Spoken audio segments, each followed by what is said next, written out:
You might think that SUVs and crossovers are something new. Well, back in 1990, Volkswagen produced their first lifted factory 4x4. This is the story of the Volkswagen Golf Country.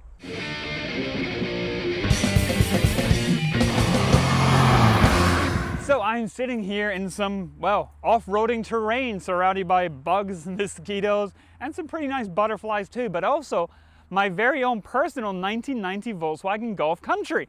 And everything you see here is factory. This is just how it left when Volkswagen designed it.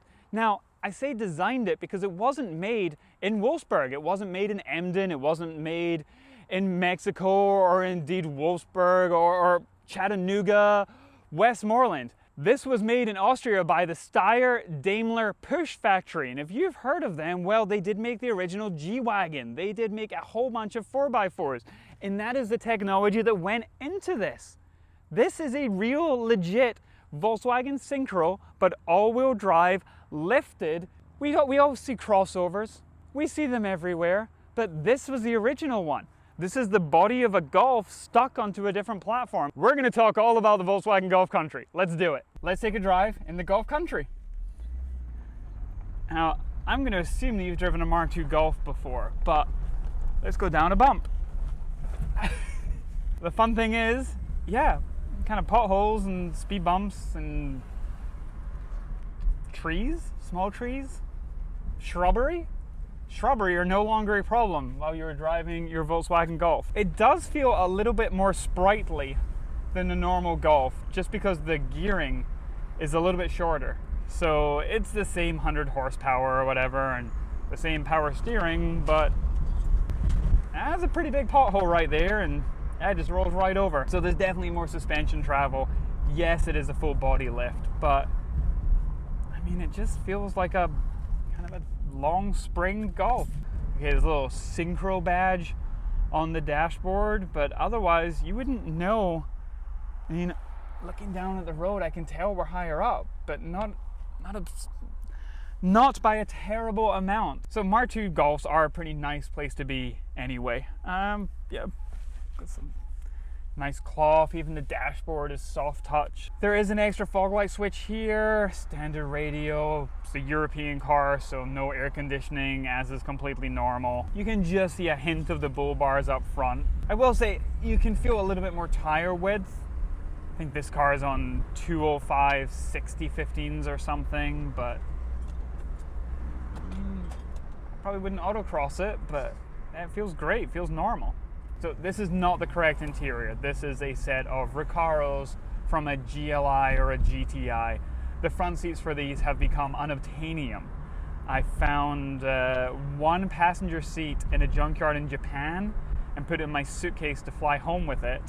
I've not been able to find a good condition driver's seat. So my own personal car does have the later GTI Recaros. Annoys the heck out of me. You can also see the headliner's a little bit loose there, so that needs to be redone. But again, typical kind of Mark II life problems. The carpets and indeed the center console are specific because of the Synchro drivetrain. That center prop shaft does mean that everything has to be a little bit more narrow or a little bit shorter because the floorboard's a little bit higher up. Shifter feels like normal. Essentially, this does use the 020 based solid shifter linkage setup. With the 020 transmission also comes the cable clutch. So yes, it has the rear output box built into it, but otherwise this is a standard gearbox, standard clutch from the normal Mark II Golf. So this genuinely is a crossover inside and a lot of the main assembly. They took those original parts and swapped it there. Thank you. Nice bike. Sorry? This is factory. Really? Yeah, 100% original. Yep, like everything about it. Yeah, you don't expect anybody to believe that, do you? Sorry? You don't expect anybody to believe You don't believe that it's factory? I swear, 100%. They made 7,000 of them, like full chassis, like everything's original. That's awesome. Synchro? Yeah, the all-wheel drive is Synchro. Well done. I mean, this is all original. The bull bars, everything's original. What kind of car is a Volkswagen Golf Country. That's awesome. Thank you, guys.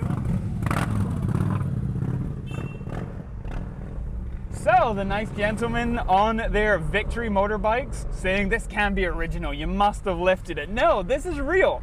Everything about this car, my car, is completely original except these seats. This is how it came from the factory, as literally as you just saw. People do not believe it. They don't.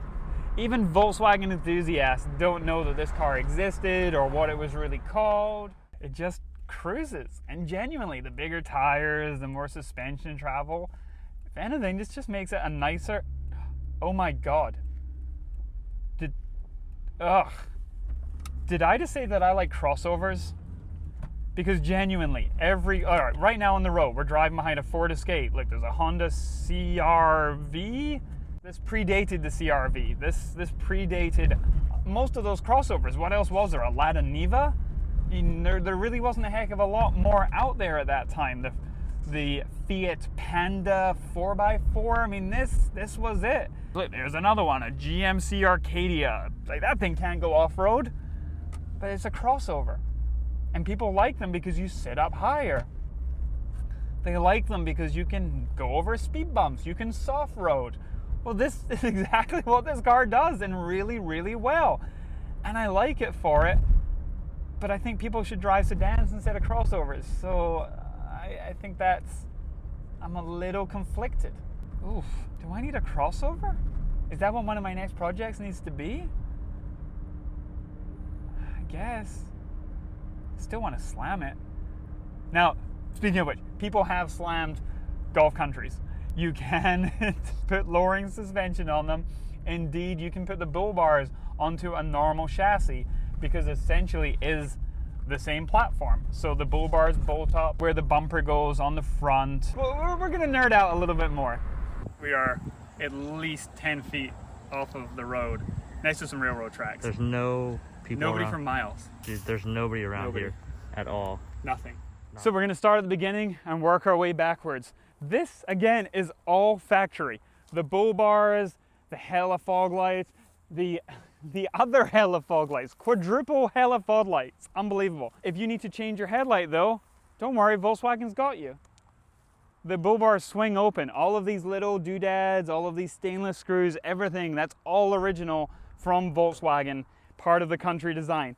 Complete brush guards underneath, running under the engine, up to the sides. This is all original. And I'm just gonna stop saying all original, all right? The only thing not original on mine is the seats. You can see it's a regular Golf Euro bumper, a regular grille, everything else. So they didn't reinvent or change the world with this. They just, well, bolted on some really big beefy things, but the suspension and the subframe are not just bolted on. So let's take a look at those next. On the suspension, it is a 5-inch lift. So it has huge raised struts inside. Slightly bigger springs, but really it is a full body lift, because underneath there's a full separate subframe. You know that the Golf is a unibody.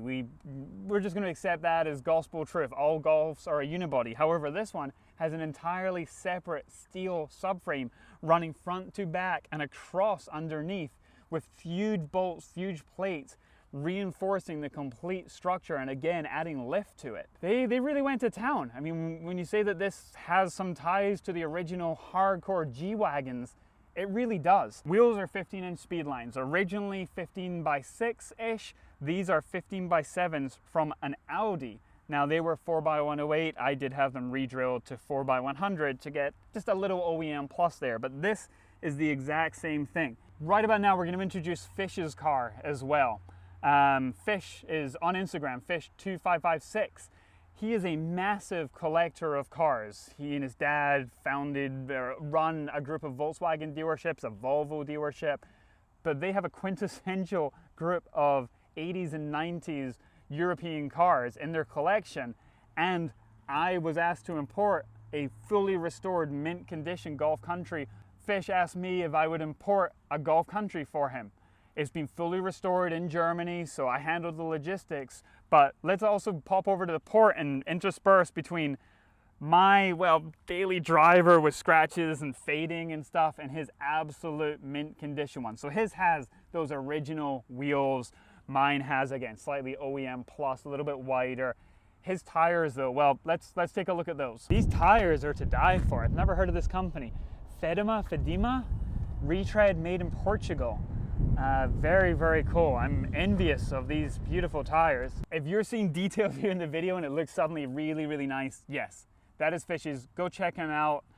Instagram, YouTube, we'll put some links down in the comments for that. And again, it just makes me so happy to be able to assist with these cars, because mine was originally from Holland, his was a German car. These were never sold in North America at all. They weren't legal to import until they hit the 25-year rule. So this and the sister car, the Golf Rally, the synchro all-wheel drive wide body version, which we'll have coming up in a future video. Wow, I sound like a YouTuber.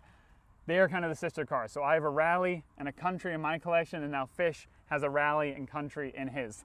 So speaking of the suspension, please just give me 20 seconds to thank today's sponsors, SoloWerks Suspensions.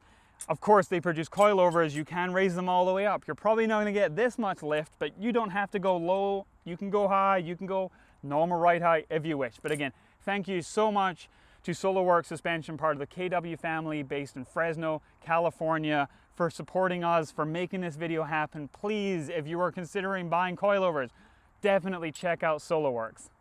How's that for a tie-in? We went talking suspension, anyway. Thank you, SoloWerks. This really does happen because of them. The mosquitoes, literally, I'm turning red from all the mosquito bites. This sucks. I hate the wilderness. Let's go back to on-roading. So if you're a hardcore Mark II person, I do like to nerd out. You may know that already.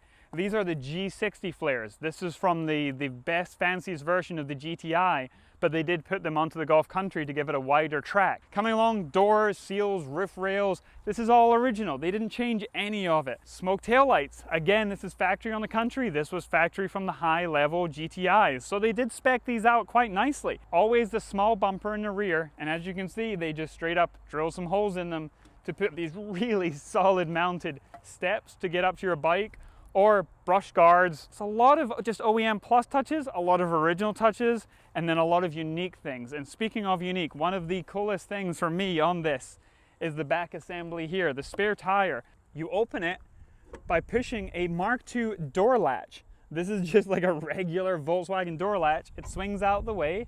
Of course, being the German engineers, they don't just let it swing in the wind. It has a strut dampener there with the door striker latch there.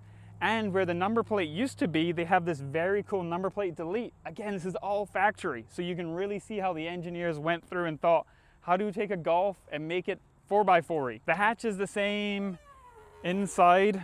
The trunk is higher. It has the 4x4 system underneath, so you have a little bit less trunk space. And although it doesn't fit my slightly bigger tires, they did come with Volkswagen Golf Country branded tire covers. This is a normal one. This one I found in Japan, I guess for a slightly nicer blue one. Like, this is a little bit fancier. And just to say thanks to them again, really, thanks to SoloWerks. These videos couldn't happen without them. We've talked about this before, but this is the correct angle for a Mark II wiper. The more aerodynamic location there. Underneath, they did move the number plate down. It does have this extra metal bracket bolted underneath the back bumper with the lights coming onto the side. And this is the correct hitch. It has a longer drop because of the extra height. I love these things. I really do.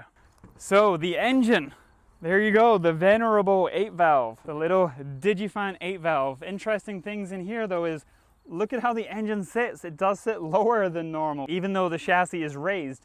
And you can see that clearly with the intake tract. From the airbox to the inlet manifold, it drops down there, and the same with the steering rack.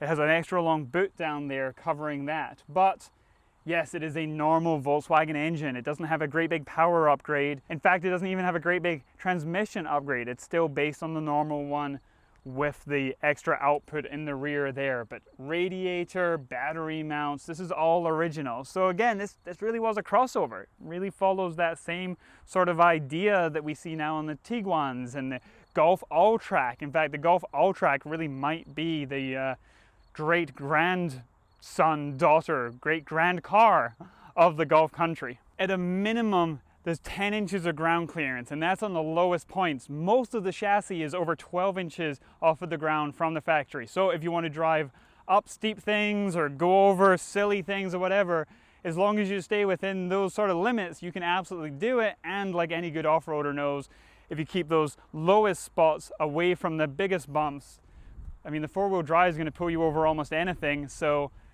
yeah, this really is a fun car. For me, being 30 years old, you can't, it's a little too expensive. It's still a Golf, so I try and baby mine a little bit. So I'm sorry, we're not going to show you us launching it off of jumps or anything, but we did take it out and test it a little bit, as you can see. Value-wise, well, right now, if you had a front seat, I would pay you 500 euros, $600, $700 for that mint front seat. So a lot of these parts are going up in value. 5,000, 6,000, 7,000 buys you a runner in Europe plus the shipping, but now 10 or 15 gets you into cleaner ones, and they are trading hands well above that for ultra clean or very nice chrome editions. They're all over the damn place. It's hard to even put a value on it. What would I sell mine for? Well, I'm a weirdo and I don't want to sell it, but mid-teens, somewhere around there. But again, it really does depend on the right wheels, the right interior, condition, history, etc. I have a decent amount of history on mine, but a lot of them were cheap, abused cars on farms or by kids who just wanted to go and jump off those things. So it is weird, it is fun. Are they fast? No. They're just fun. A weird anomaly.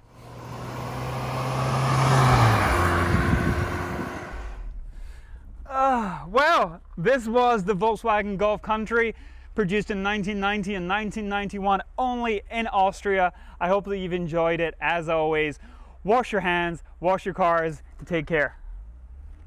And put your cars in gear before you try and drive away at an outro video.